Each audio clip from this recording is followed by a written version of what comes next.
Abra sua Bíblia comigo em 1 Samuel, capítulo 15. E nós vamos ler a partir do verso 10. 1 Samuel 15, a partir do verso 10. Eu vou usar a linguagem NVI, a Nova Versão Internacional. A palavra do Senhor diz assim... Não, a partir do verso 10, isso. Desculpa, eu estava no verso errado. Então, o Senhor falou a Samuel: arrependo-me de ter posto Saul como rei, pois ele me abandonou e não seguiu as minhas instruções. Samuel ficou irado e clamou ao Senhor toda aquela noite. De madrugada, Samuel foi ao encontro de Saul, mas lhe disseram: Saul foi para o Carmelo, onde ergueu um monumento em sua própria honra, e depois para Gilgal. Quando Samuel o encontrou, Saul disse: o Senhor te abençoe.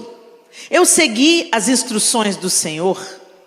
Samuel, porém, perguntou: então que balido de ovelhas é esse que eu ouço com os meus próprios ouvidos? Que mugido de bois é esse que eu estou ouvindo? Respondeu Saul: os soldados os trouxeram dos amalequitas. Eles pouparam o melhor das ovelhas e dos bois para sacrificarem ao Senhor, o teu Deus, mas destruímos totalmente o restante. Samuel disse a Saul: fique quieto, eu direi a você o que o Senhor me falou essa noite. Respondeu Saul: dize-me. E Samuel disse: embora pequeno aos seus próprios olhos, você não se tornou o líder das tribos de Israel? O Senhor o ungiu como rei sobre Israel e o enviou numa missão, ordenando: vá e destrua completamente aquele povo ímpio, os amalequitas. Guerrei contra eles até que os tenha eliminado. Por que você não obedeceu ao Senhor? Por que se lançou sobre os despojos e fez o que o Senhor reprova? Disse Saul: mas eu obedeci ao Senhor.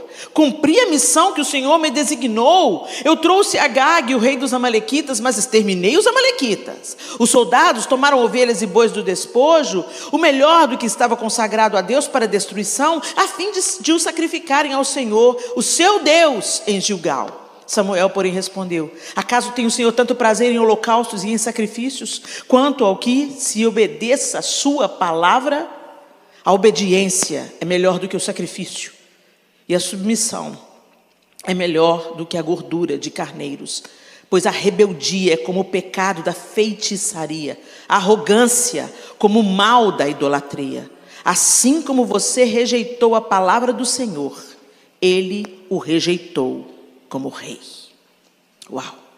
Senhor, essa é a tua palavra, e nós te pedimos que a tua palavra fale conosco nessa noite. Na particularidade de cada um aqui, na singularidade que cada pessoa nesse lugar existe, que o Senhor toque em cada coração, que o Senhor fale conosco, Pai, porque o que nós mais precisamos nesse tempo que vivemos é discernir a tua voz. Ajuda-nos pelo poder do teu Espírito e oramos em nome de Jesus. Amém. Essa história é famosa. Deus vai executar juízo sobre os amalequitas. E ele convoca então o rei Saul, que tinha sido instituído rei de Israel, para que ele aplicasse o juízo, para que ele destruísse os amalequitas.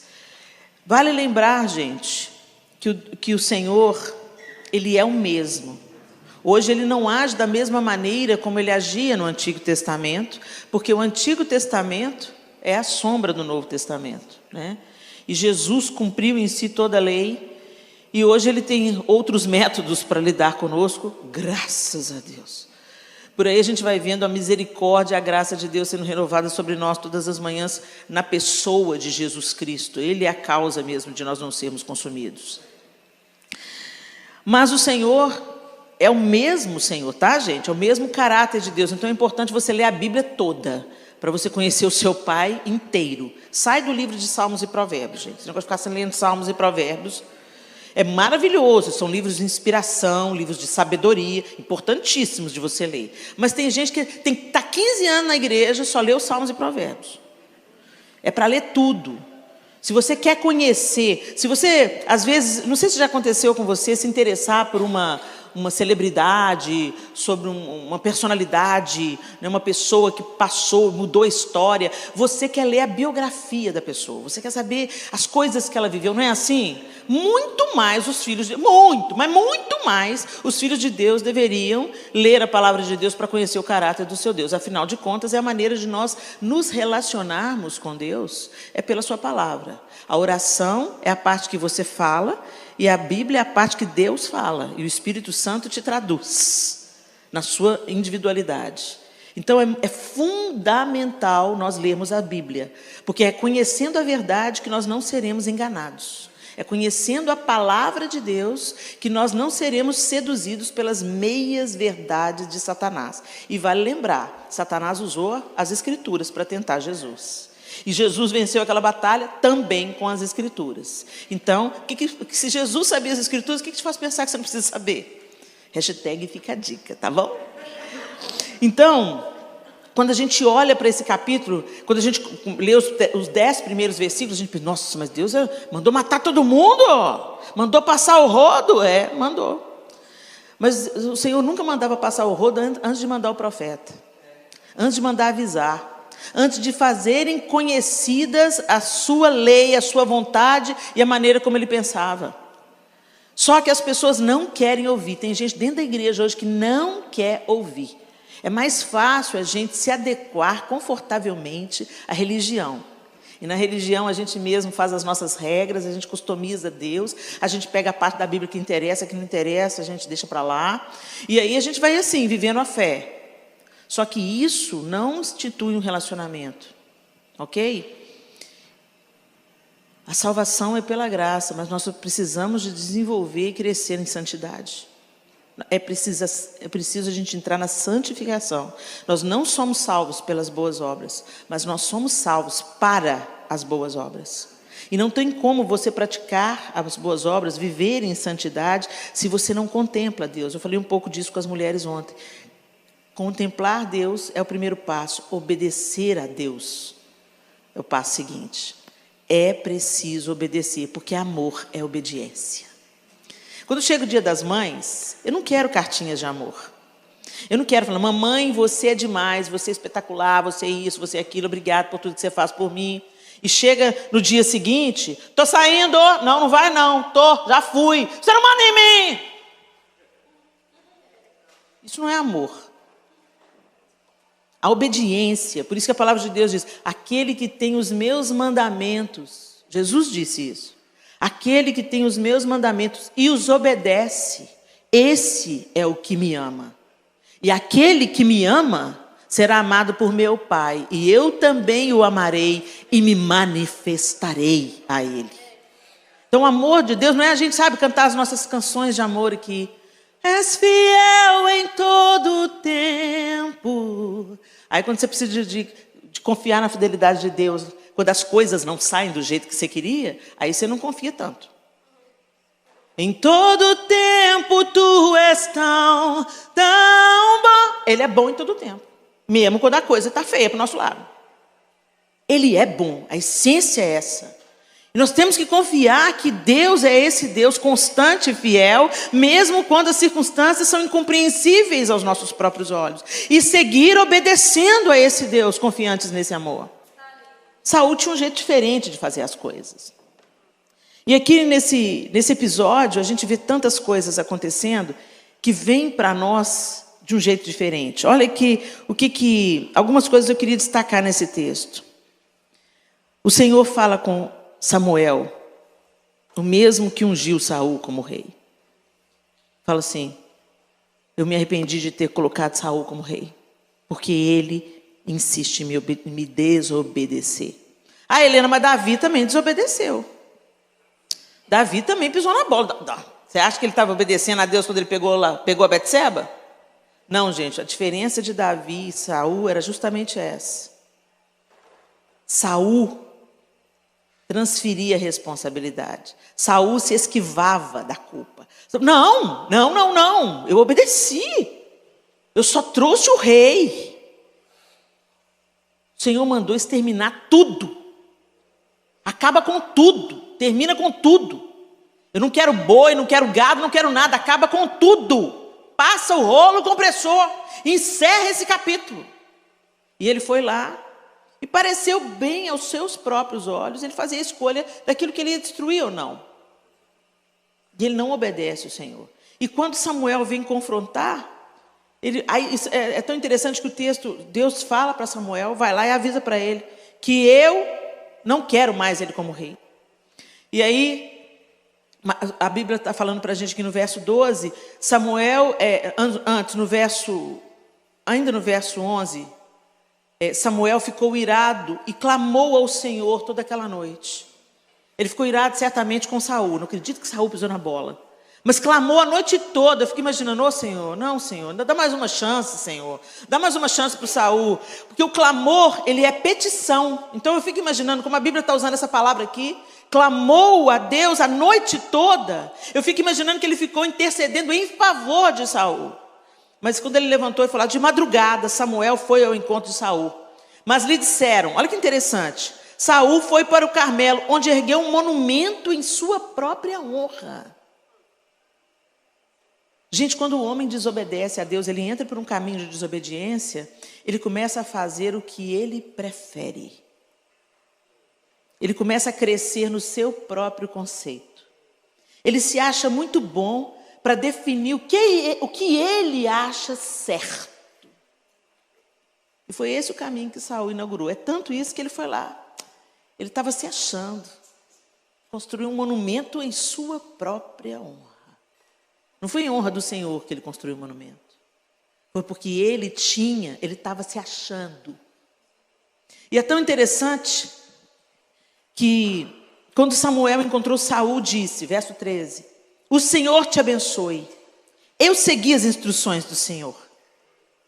Samuel, porém, perguntou, então que balido de ovelhas é esse que eu ouço com os meus próprios ouvidos? E que mugido de bois é esse que eu estou ouvindo, sendo que o Senhor mandou se destruir tudo? Respondeu Saul, os soldados. Ele era o comandante, ele era o rei. Se alguém sob a minha liderança comete um erro, a responsabilidade é minha, porque eu que estou na liderança. Essa é uma outra evidência daquele que não obedece à palavra do Senhor. Ele sempre está julgando a culpa. A culpa é do pastor, a culpa é da igreja. A igreja é muito fria, muito seca.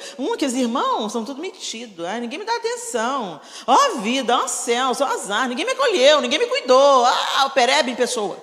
E aí você acaba transferindo para outras pessoas uma responsabilidade sua. Essa era a diferença entre Saul e Davi.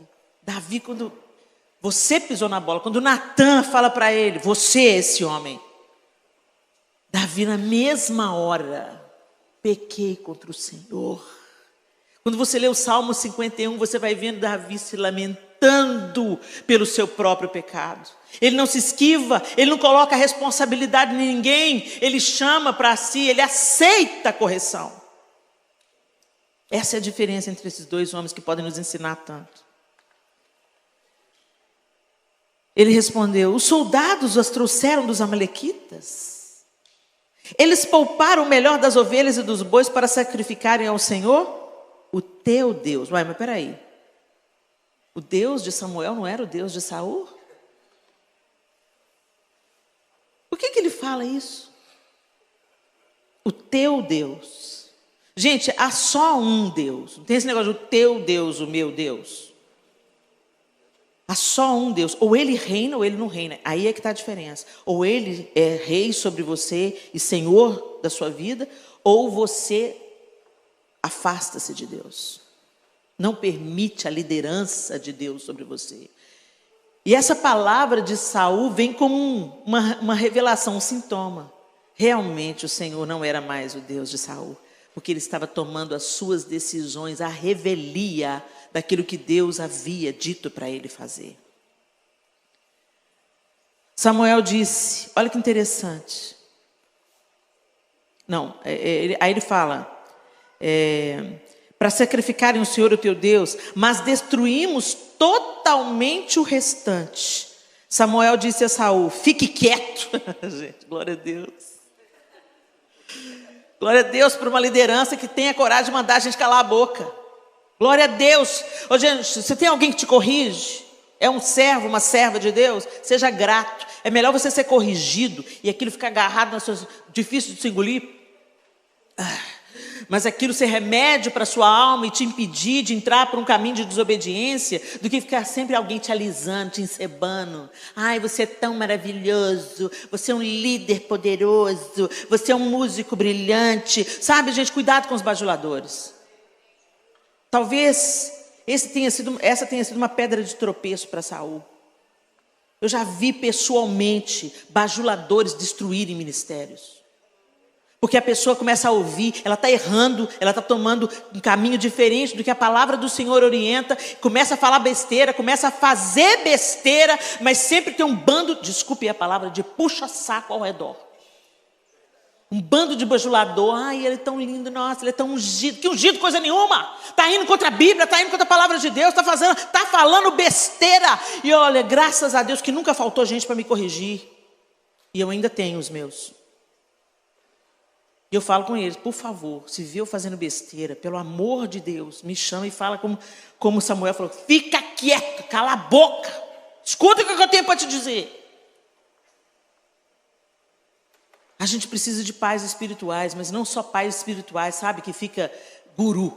Pai espiritual é diferente de guru. Muito crente que quer o guru, gente para consultar. E aí, pastor, eu compro a casa ou não compro a casa?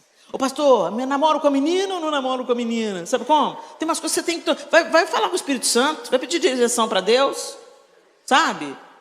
Mas pais espirituais são aqueles que têm um bom conselho de acordo com a palavra de Deus. Ele te responde com a Bíblia. Ele não te responde com a opinião dele. Ele fala, vamos lá. Né, Michele? Edmeia Williams. Ela responde, ô mestra, escuta aqui, isso assim, ela responde com a Bíblia. Ela pega e sempre cita um exemplo da Bíblia, e isso é tão importante. E se ela não citar um exemplo da Bíblia, você vai ver um princípio bíblico, evidentemente ali, pulsando diante de você. E ele fala para ele, fique quieto, eu direi a você o que o Senhor me falou essa noite. Isso é profeta mesmo. Esses profetas, vejo que te digo, é filha muito amada. A Bíblia fala a mesma coisa, me conta uma novidade. Mas a gente caça os profetas que falam, né? Ai, você é lindo, você é maravilhoso, você pode. A manivela emocional, sabe? Que fica... Gente, quando a gente se encontra com o Senhor e tem um relacionamento com Ele, Ele te constrói de novo. E Ele te encoraja, Ele te levanta, Ele te enche de fé e de esperança, a despeito de qualquer circunstância. E não é uma coisa que você encontra em si mesmo. É uma coisa que vem do fluir de Deus sobre a sua vida.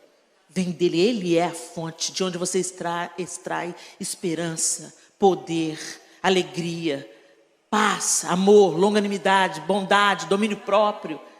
O Espírito quer florescer e frutificar na sua vida, mas isso é precedido por obediência. Embora pequeno, aí ele falou, né? Eu direi a você o que o Senhor me falou. Ele fala, dize-me. E Samuel diz, embora pequeno aos seus próprios olhos, você não se tornou o líder das tribos de Israel. Embora pequeno aos seus próprios olhos. Cuidado você que vive aí falando, eu não sou nada. Eu não sou ninguém. Isso pode parecer humildade, mas é a outra face do orgulho. A falsa humildade é letal. Que a gente é só da boca para fora, é só da aparência. Ou então aquela autorrejeição. É pereba. O Senhor precisa curar essa ferida. E aí você fica, eu sou pequeno, eu não sou nada, eu não posso nada. Saul era assim.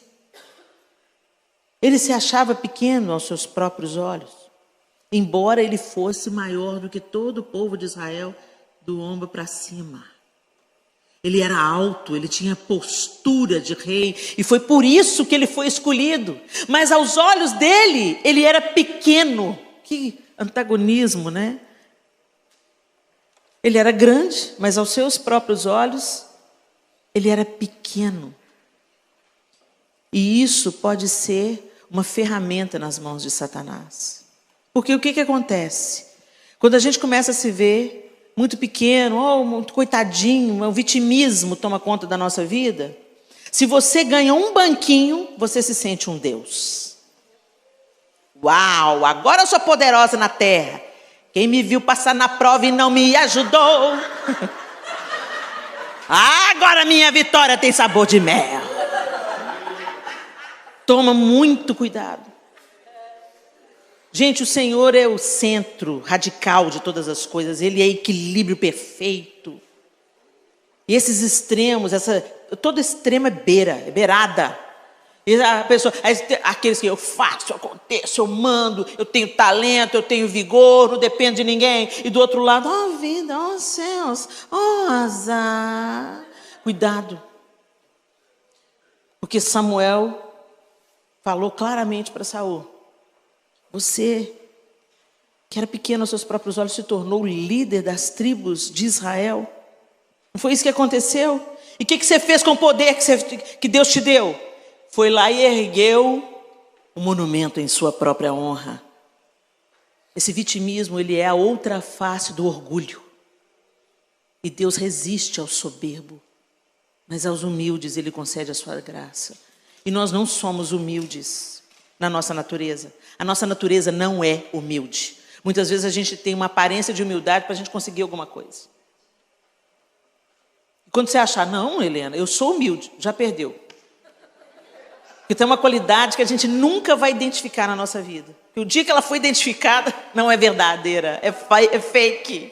Está aí uma qualidade que só o Senhor pode falar. Pode vir, servo bom e fiel, humilde. Né? Ele fala: aprendei de mim, que sou manso e humilde de coração, para vocês encontrarem descanso para suas almas. Por isso que a gente está tão agitado, a nossa alma é atribulada, porque nós não somos humildes. Eu costumo dizer que eu estou no caminho, eu estou perseguindo a humildade de Cristo. Eu peço para Ele todo dia: Senhor, me dá um coração como o teu, me faz humilde, Senhor. Me dá o seu olhar, me dá um coração quebrantado. Não me deixe entregue, Senhor, à arrogância, à inclinação arrogante do meu coração humano. Não me deixe entregue, Senhor. Porque a gente gosta de status, a gente gosta daquilo que atribui, sabe, agrega valor. A maneira como a gente se veste, a maneira como a gente posta as coisas nas redes sociais, mostram como ainda a gente está cheio de orgulho. E eu não estou dizendo que humildade é andar de chinelinho de dedo, não. Porque eu já vi muita gente de chinelinho de dedo, com a roupa toda esfarrapada e com o coração soberbo. Não é sobre isso que eu estou falando.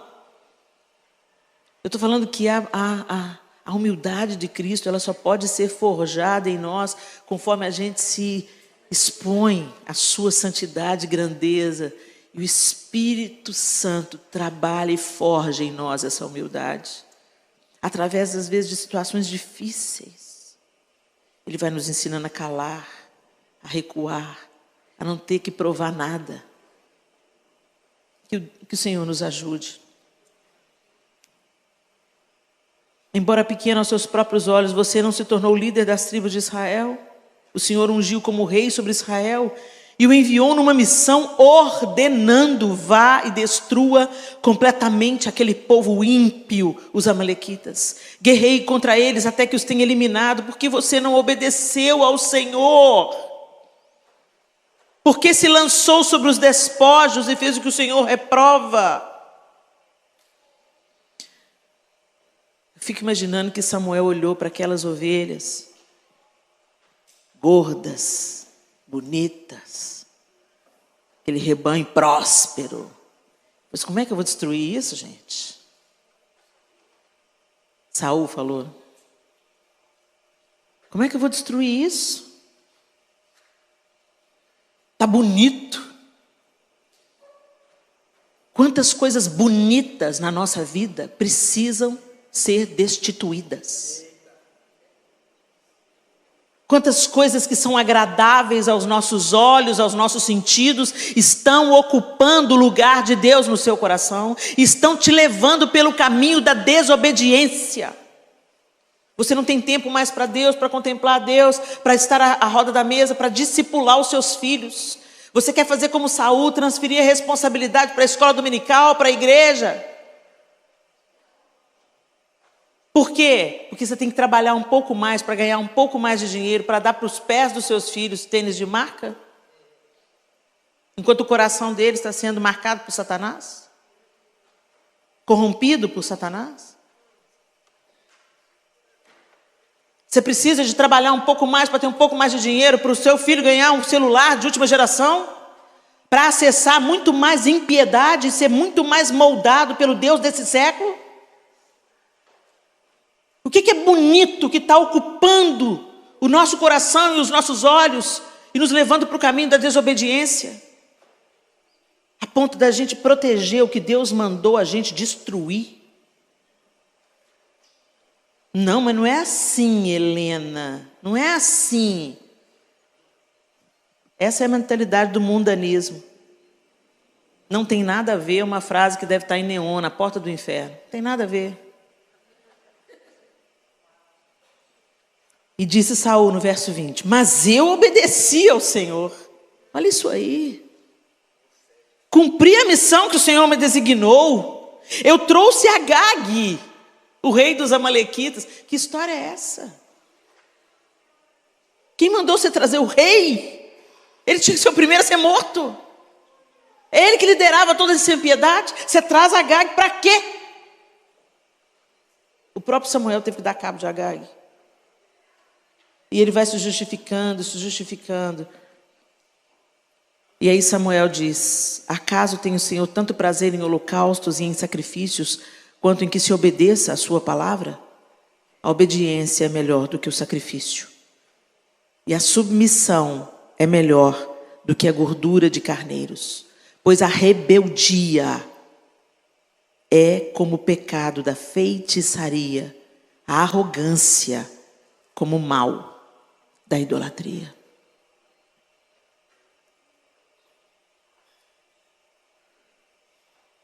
O orgulho não obedece. O orgulhoso não se dobra. Ele argumenta, argumenta, argumenta. A autossuficiência não obedece. Eu me basto, eu sei, já me disseram, eu já estudei, eu já vivi isso, comigo isso não vai acontecer, eu consigo, eu faço, eu vou, eu aconteço. A autossuficiência, a independência não obedece. A teimosia, a obstinação não obedece. Mas o nosso exemplo é Cristo. Nós não somos cristãos? Nós não somos cristãos, gente? Cristãos são imitadores de Cristo. Cristo é o nosso principal padrão. É Ele que molda a nossa fala, a nossa maneira de pensar, a nossa maneira de agir, a nossa maneira de vestir, a nossa maneira de tratar o outro, a nossa maneira de respeitar pai e mãe, a nossa maneira de tratar as pessoas que nos servem, que trabalham para a gente, aquelas que estão ao nosso lado e que convivem com a gente ombrando na jornada, seja no trabalho, seja na igreja. Seja a atitude de vocês a mesma de Cristo Jesus. Filipenses 2. Que embora sendo Deus, não considerou que o ser igual a Deus era algo a que devia apegar-se, mas esvaziou-se a si mesmo, vindo a ser servo, tornando-se semelhante aos homens, e sendo encontrado em forma humana, humilhou-se a si mesmo e foi obediente até a morte, e morte de cruz. Por isso, Deus o exaltou à mais alta posição e lhe deu um nome que está acima de todo nome, para que ao nome de Jesus se dobre todo o joelho nos céus, na terra e debaixo da terra. A autoridade de Jesus fluiu da obediência e da humildade. Mas a gente quer ser grande na terra. A gente está sendo moldado pelas ideologias desse século e não pela vida de Cristo. Quando a gente olha para a história dos pais da fé, Enoque, Noé, Abraão, eles não tiveram um episódio, uma epifania de fé. Eles andaram com Deus. Enoque andou com Deus. Essa é a história da família de Noé. Noé era homem justo, íntegro entre o povo de sua época. Ele andava com Deus. Gênesis 6:9. Quando atingiu Abraão a idade de 99 anos, apareceu-lhe o Senhor e disse-lhe: eu sou o Deus Todo-Poderoso, anda na minha presença e sê perfeito. Gênesis 17:1. Depois do nascimento de Matusalém, Enoque viveu em comunhão com Deus por mais 300 anos e teve outros filhos e filhas. Enoque viveu 365 anos andando em comunhão com Deus, até que um dia desapareceu, porque Deus o levou para junto de si. Noé, Abraão, Enoque andaram com Deus. E você? Será que a gente está vivendo episódios de fé? Saul viveu um episódio, mas não permaneceu obedecendo, caminhando em obediência. Caminhar com Deus demanda obediência, porque quem não obedece é rebelde, e rebelião é pior do que o pecado de feitiçaria, e Deus não coaduna com o pecado, Ele não anda junto. Se torna amigo de Deus quem caminha em obediência. Será que a gente está caminhando em obediência, gente? Ou será que a gente está vivendo episódios de fé? A gente vem na igreja, fica feliz, igual aqueles bonecos infláveis, sabe? De posto de gasolina. A música é boa, o louvor é bom. A palavra foi maravilhosa. Aí chega na segunda-feira, vem a primeira adversidade. Não é essa a vida que Deus tem para nós. Jesus veio, eu vim para que vocês tenham vida e vida em abundância. E a vida abundância, gente, não é a vida apenas que você recebe muito, não. Às vezes a gente pensa a palavra abundância, que nada vai te faltar. Não, abundância é aquilo que transborda. A vida em abundância, ela transborda vida. Onde você vai, você transborda vida. Você transborda alegria, você transborda fé, esperança, amor. Onde você chega, você é uma luz pulsando.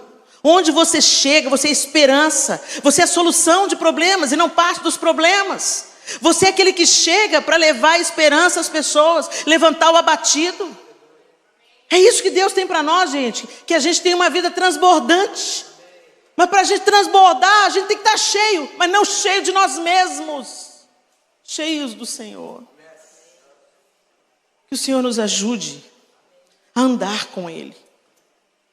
A caminhar com Ele na vida ordinária, na vida comum. Na faculdade, nos estudos, que seja para a glória de Deus. Você está se formando para a sua própria vaidade? Para erguer um monumento para você mesmo?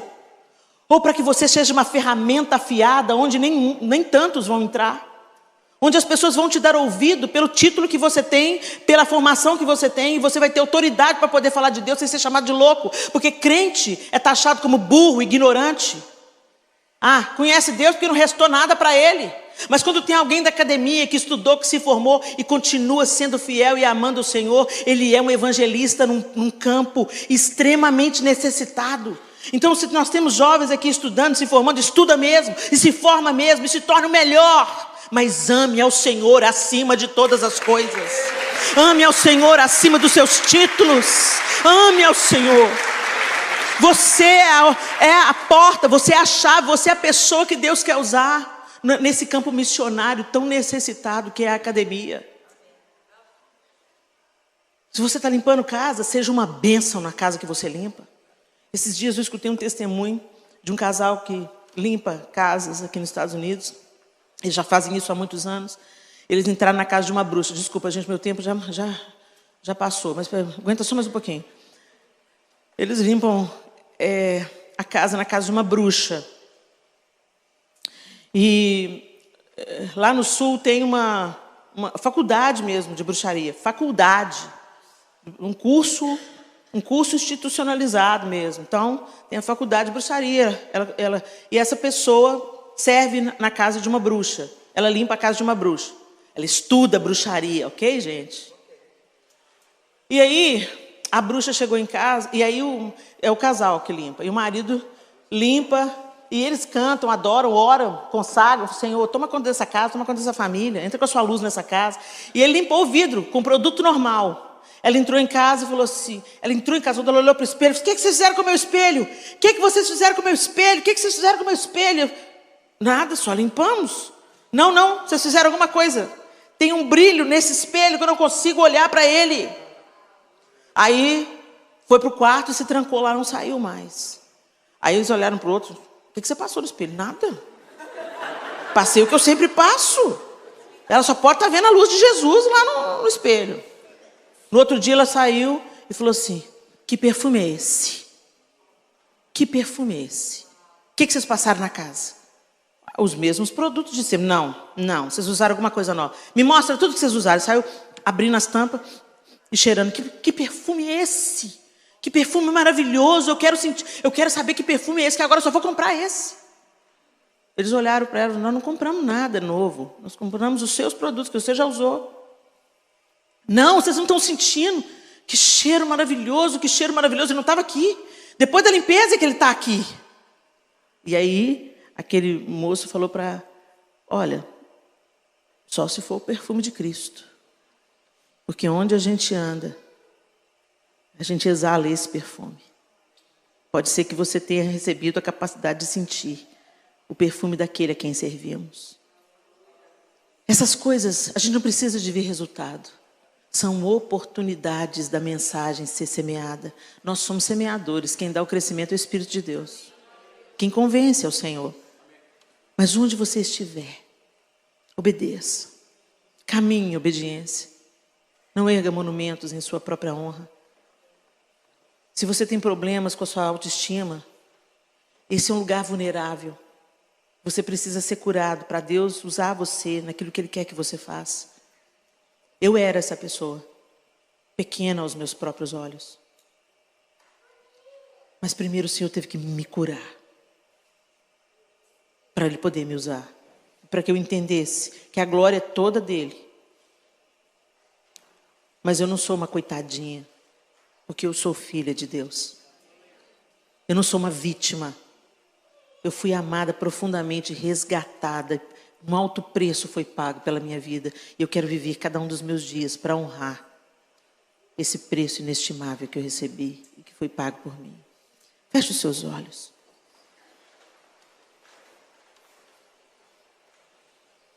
Que em nome de Jesus, meus irmãos, o exemplo de Saul nos ensine. Saul perseguiu Davi por vários anos. E Deus não afastou Saul de Davi. Porque Davi precisava de aprender a não confiar em si mesmo. A não ser nem pequeno demais, nem grande demais aos seus próprios olhos. Davi precisava de aprender a confiar plenamente em Deus e caminhar em obediência. Saul foi à faculdade de Davi. Ele cometeu outros erros, mas não os mesmos erros que Saul. Que em nome de Jesus, o Senhor jogue luz hoje nos nossos corações para que a gente não erga monumentos em nossa própria homenagem. Quando a gente fala das nossas muitas qualidades, quando a gente expõe a nossa vitória e as nossas bênçãos livre e abundantemente nas redes sociais, que mensagem a gente está passando? Que a gente não queira conquistas para que o nosso nome se torne notório. E que o Senhor seja o nosso Deus, não o Deus daqueles que são profetas sobre nós. Que o Senhor seja o seu Deus, não o Deus do pastor Marcelo, o Deus da Jussiara, o Deus da pastora Micheline, do pastor Hildo, seja o seu Deus. Que você tenha uma vida de obediência diante dele. E eu vou te dizer, meu irmão, minha irmã, não poupe aquilo que parece precioso aos seus próprios olhos, mas que você sabe que o Senhor já disse que não é seu. Não conserve, não idolatre aquilo que o Senhor já mandou você abandonar. Porque isso é caminho de morte e destruição para a sua vida. O Senhor se agrada de obediência. Nem beleza, nem status, nem poder impressionam o Deus que fez todas as coisas. Que Ele nos ajude pela sua graça e misericórdia. Senhor, nós estamos diante de Ti. E nosso coração fica totalmente exposto diante do Senhor que tudo vê. Nós podemos esconder dos nossos irmãos, da pessoa que está do nosso lado, até do nosso cônjuge. Mas do Senhor, nós não podemos esconder coisa alguma. E ó Deus, afasta de nós a porção de Saul. Afasta de nós, Senhor. Queremos impressionar. Queremos ser honrados. Queremos erguer monumentos para nós mesmos. E ensina-nos a obedecer com a mesma obediência de Cristo, que mesmo sendo Deus, não julgou por usurpação o ser igual a Deus. Antes a si mesmo se esvaziou, assumindo a forma de servo. E foi por isso que o Senhor o exaltou soberanamente. Trabalha naquilo que o Senhor precisa trabalhar em nós. E afasta de nós esse coração vaidoso e arrogante, desobediente. Nós queremos te amar, te obedecendo. Te adorar, te obedecendo. E não apenas com as nossas canções e camisetas estampadas. Ajuda-nos pelo poder do Teu Espírito. Nós clamamos a Ti. Ajuda-nos pelo poder do Teu Espírito. Que o caráter de Cristo seja forjado em nós dia após dia. E que o bom perfume do Senhor seja sentido através da nossa obediência. Em nome de Jesus. Amém e amém.